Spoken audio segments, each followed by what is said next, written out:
Hey guys, hope you're all well. Right, this is just a bit of an update really on where I am with the frame jig. I have got on with it a little bit because it wasn't a nightmare as such, but there's a lot of working out to do, and I just got my head down. I was doing a bit of running around as well as usual, so I've just proceeded and got it done. Plus, I just want to get on with the videos of building the bike, not to load of videos on a frame jig. Anyway, here it is. There's been a lot of messing about with it, to be fair. A lot of changes. I have put bits on. It's not worked. Chopped a few bits off, added other bits on. So yeah, it's been a bit up and down with it, but we've got there in the end. So you'll probably see a few bits on it that are a bit rough. I may sort them out at a later date. I don't know if it works, but I'll probably just roll with it. Who knows, I could do a couple of frames for this. We'll see how it goes. Anyway, right, what have we got? Obviously we got the headstock in. That is now set at the height it's got to be. We've got this bracket going up, and that's where these braces will attach to on there when it's on the bike. So basically these bits on the jig down here, they're redundant now. They were put in place just to obviously get this part of the jig sorted out. So when I'm building frames on that jig, this won't be needed because we've now got that point there that holds that. We got these little posts here, which I initially done wrong, I will admit.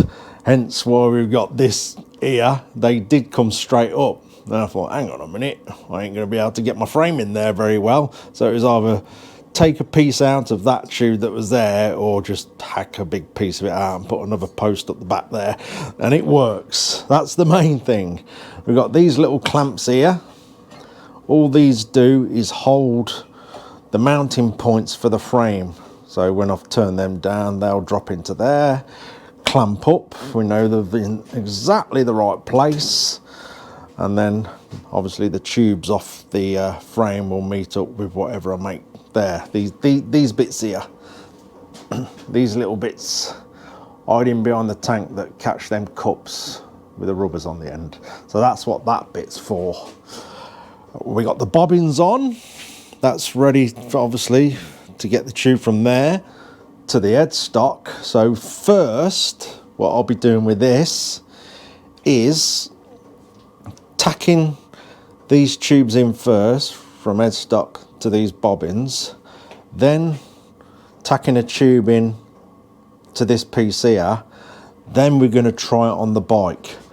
What I'm going to basically do is tack everything first so it's strong, so it doesn't fall to bits, because it's got to come on and off the bike a couple of times, and I want to try it all out before I weld everything up.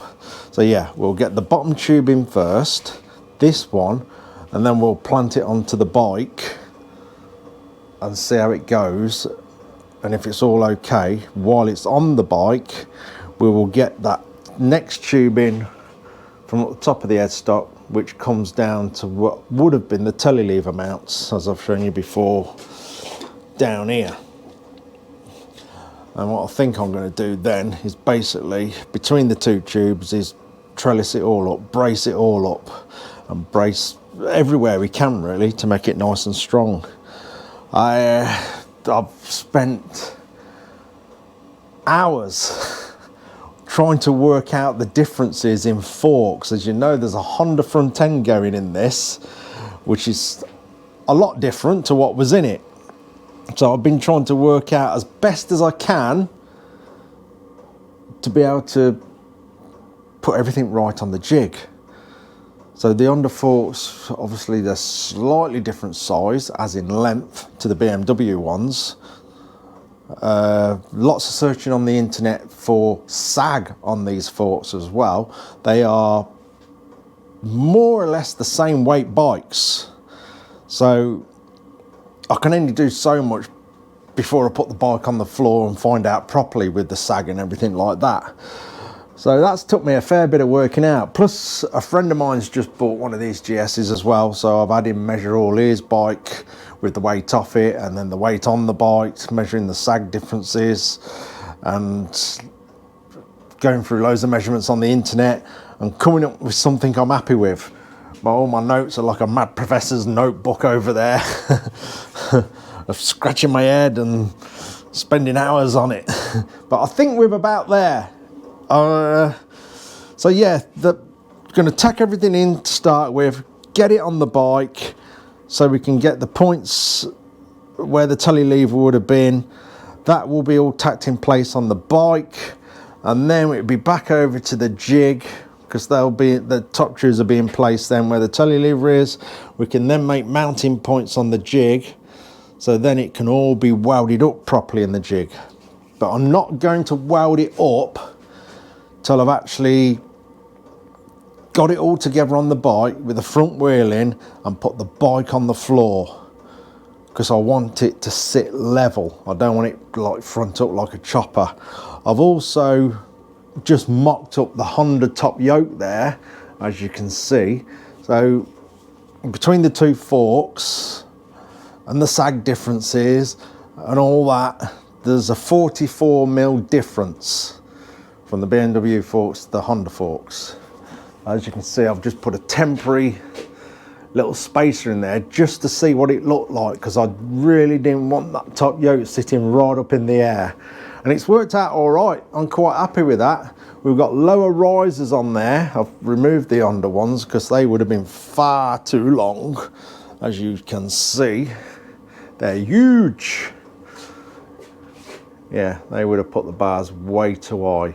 As it stands at the moment, the bars are going to work out roughly the same as how it was with the BMW front ending, because obviously the BMW bars were quite high. They've got a big rise in them, as you can see. They're huge, and the bars I've got are a lot lower.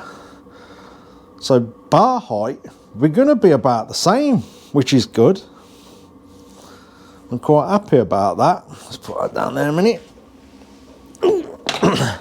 So yeah, 44mm difference. Obviously we'll 100% know when the bike's on the floor.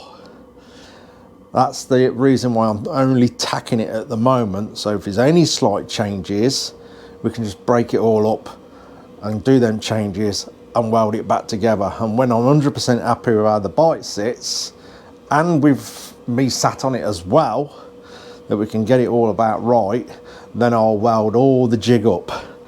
I think it's going to be quite straightforward really. As you can see, I've got plenty of space under this tank. It is huge. You have a party under there. So we've got plenty of space to bring my frame tubes out a lot wider than the standard one, and then send them down to where they've got to go each side. So they'll come right out from the S-stop and down. And I'll say there'll be trellis work in between all that to get the strength in there. And also, as I mentioned before, a top tube that comes down under the tank. As you can see, we've got plenty of space up there and connects to the shock top there. I'm sure that will work. I may have to have a bit of messing about with the battery space and stuff like that under there, but we'll just make it work. It's got to work. So yeah, it's been a busy week trying to sort all this out, trial and error and chopping and changing and doing. I was just put the blinkers on and got it done, because yeah, I was confusing myself in some places. I've got to say, especially with all the measurement differences on the forks and everything. But got there in the end. What else we got? Oh dear. Oh, we got the tyre come. 21-inch front tyre. Michelin Anarchy Wild. This is the correct size tyre for the rim that's going on it. I'm quite pleased with that. It's a good tread pattern actually. Should be all right off-road, that should. And sort of safe on-road. Yeah, I've only got the front one for now while I set that up. So what I'm trying to do is continue to sell bits off this bike that I'm not going to use to help fund the project.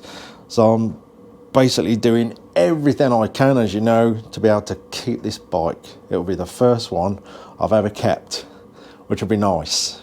And as this is going to be a good fun bike, a good all-rounder, it'll be a nice one to keep. It's, you know, if you want to go a little trip up the lanes on the road, it'll be a good bike for that. If you want to go off-road into the mountains, it'll be a good bike for that. The difference is, unlike the KTM, I'll be able to ride this some distances on the road to get to some mountains and stuff comfortably and do comfortable motorway miles and speeds and stuff like that. So hopefully it's going to work out a good all-round bike. So touch wood, I get to keep this one. So if anybody's interested in things off it, plus other stuff I'm putting on eBay as well, keep an eye on the eBay. And like I say, it's all just going to be thrown back into this to hopefully keep it. Another thing I was thinking about, I wasn't sure if I was going to have to modify the tank. I'll know more when the actual forks are in with the new frame, as in these forks that are going in it. As you know, this is the Honda top yoke. I wasn't sure if they were going to hit the tank. I'm not too bothered about it because I'll just modify the tank if I need to. But these bits here, it looks like it's going to clear actually. Let me get a rule. Where's a rule? That one will do. Oh. Plus, oh, let me just have a look at that. I don't know how well you'll see that. Let's turn the yoke. Yeah, I don't even know if that yoke's in the centre actually. No, it's actually over to this side. It's only, like I say, it's just a temporary setup so I can see the height of it. I'm quite pleased with that actually because it's not right up in the air. I say the bars are going to work out about the same height. So I think we might be all right. That's quite a gap, isn't it? You should look at that. I think we're going to be all right. Plus the forks actually, I think let's have a look. Yeah, they are. They're thinner at that point. So obviously we've got this bit for the top yoke and then they go in, look. Yeah, we're going to have more than enough clearance on them. More than enough. I've just got that covered up while I've been grinding and welding in here. I think it's going to work out okay. And obviously we'll just put steering stops in exactly where it needs them so they don't come back and hit the tank. I think it's going to be absolutely fine. Like I say, if I had to modify the tank, I'd modify it. It's not a big issue at all because I am just going to have this tank powder coated. I don't want to go to the expense of a real fancy paint job when it's going to get hammered about off-road. You know, as you do have a little prang in it, you ain't going to destroy the £300 or £400 paint job. So yeah, that's all going to be powder coated. Then I'll sort some sort of nice sticker kit out for it. And I think I've said before that the bike's going to be white. Oh, obviously you know that because you've seen the headlight and the front mudguard. So tomorrow I'm going to make a nice early start laying all the tubes out to start building the frame. I've been looking forward to this so much. I can't wait to get stuck in on it. And I'll make it look nice, although you're not going to see most of it, as you can tell. In fact, you're hardly going to see any of it unless you're poking around and looking down and underneath the bike. But we'll still make it nice, obviously. More importantly, strong. I think with them mounting points, plus a brace down here to the rear shock there, we're going to be more than strong enough. And as I said before, this has been done before. And some people have pointed that out to me. And I think one of them is called the HP2, which is obviously a much more modern GS. And some of the older ones, it's been done before and it's been successful. So I've got every bit of confidence that we're going to be okay. When we got the front end in, we'll then make mounting points for the front mud guard. and the headlights should all fit, click in onto the forks nicely. So over the next week, if some bits come, we should have this front end complete. I am waiting for nipples for the spokes, which I've ordered. I was hoping they'd be here today, but they're not. As soon as they're here, I can build the front wheel. I did forget to order a tyre valve, which I've ordered this morning, so hopefully that'll come soon. It may be after Christmas now, I don't know. Although one of my friends is going somewhere tomorrow who's near a motorcycle tyre place, and he's going to pop in there for me, see if they've got any. If he gets one, picks one up from there, then the one that comes later I'll use for the back wheel. So maybe I may have one tomorrow, and then we've got everything then, absolutely everything.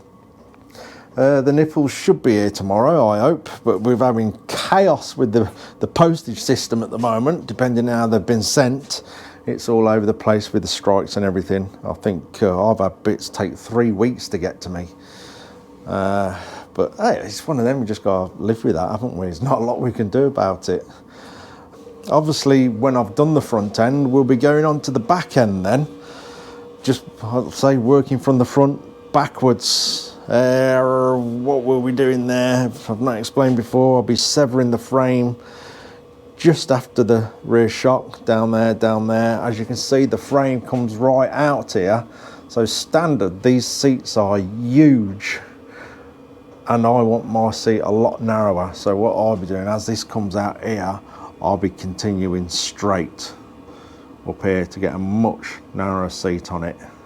And obviously we'll make it all nice so it all goes around the tank, and whatever rear mudguard I choose, I'll make it all fit that nice as well.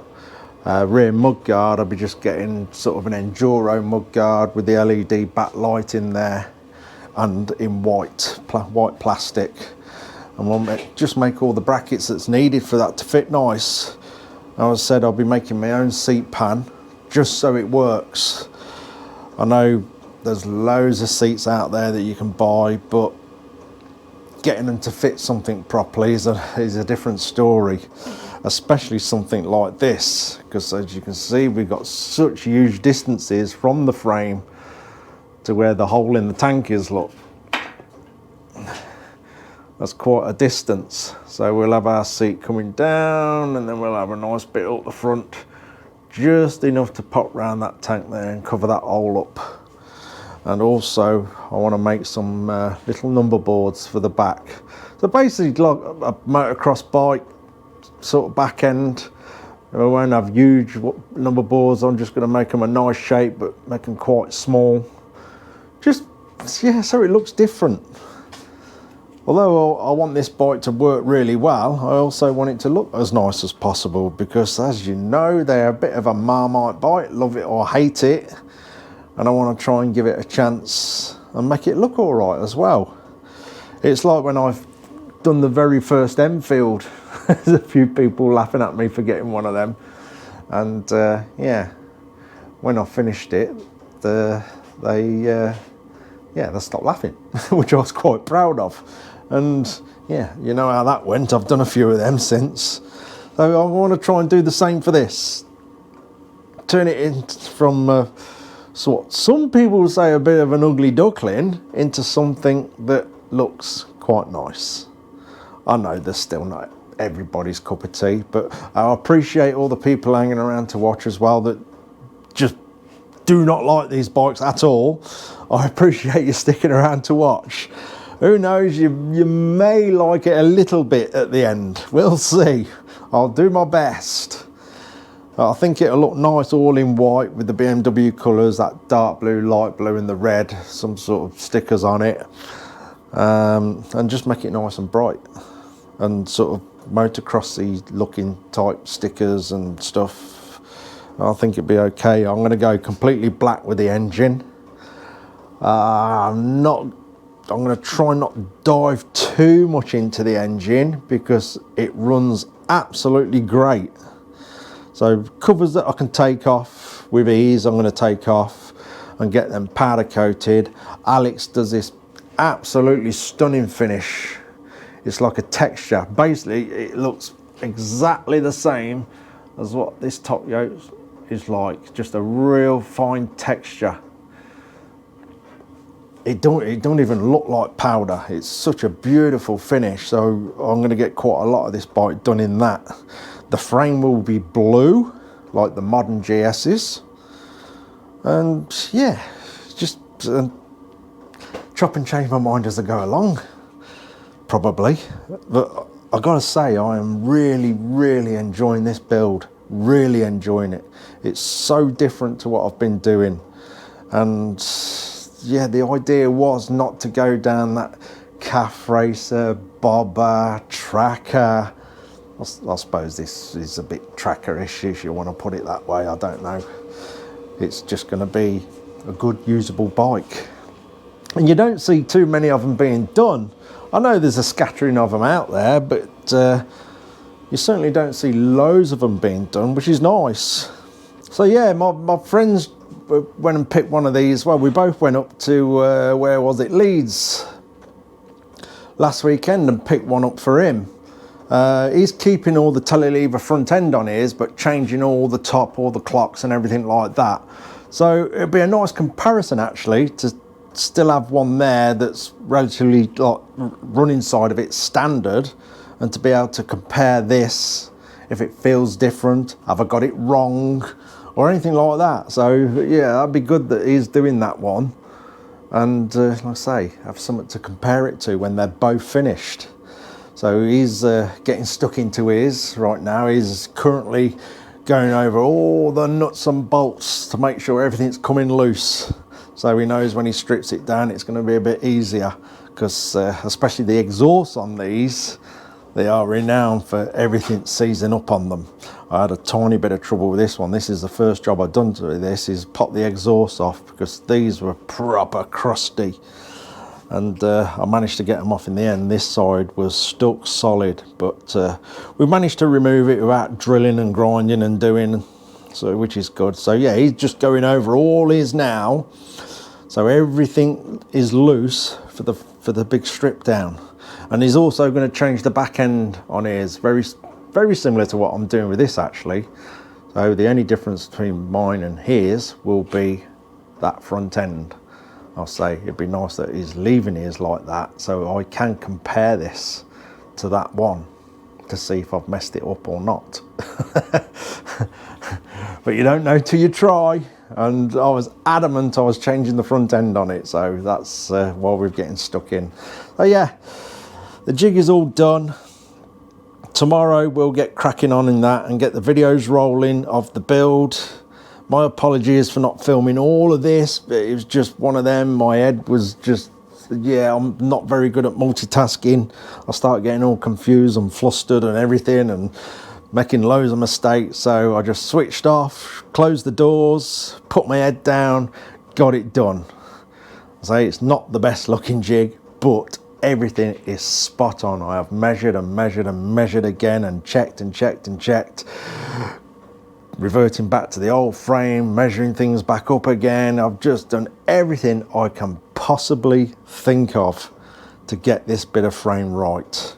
These little spars here, I've only put them in just in case. I mean, all this was strong enough without them, but just in case over time I've put the jig in the corner, things get dropped on it, it falls over or whatever. It's just to keep that spot on in case anything happens to it while I'm not using it. Yeah, hopefully then we'll have some spoke nipples delivered before Christmas. We can get the front wheel all built and a tyre valve sorted, and we'll have a complete front end. I'm quite looking forward to it. I really am. It's well, I'm excited about it, to be honest. So I'm really enjoying it. I did notice one thing on this, and obviously I've been taking a closer look at it, like working out where I'm going to chop things up and stuff.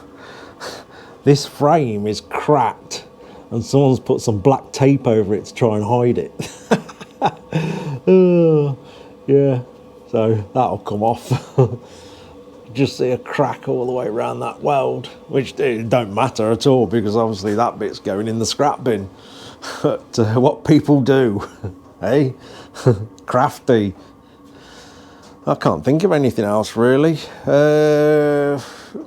I'm a bit behind with comments on the channel at the moment because I've been so busy. I will catch up with them over Christmas, so my apologies if I've not responded to anybody's comments. I'll definitely catch up over Christmas.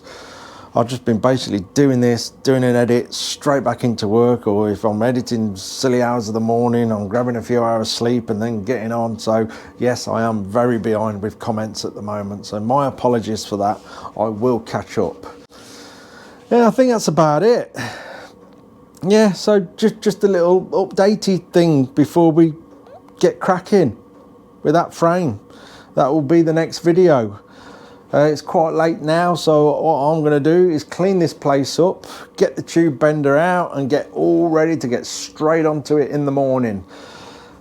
And hopefully have this bike back on 2 wheels before Christmas maybe. It depends on if I get the rest of the parts. Hopefully I will. Anyway, I'm off to clean up and get ready. Cheers for watching guys, take care.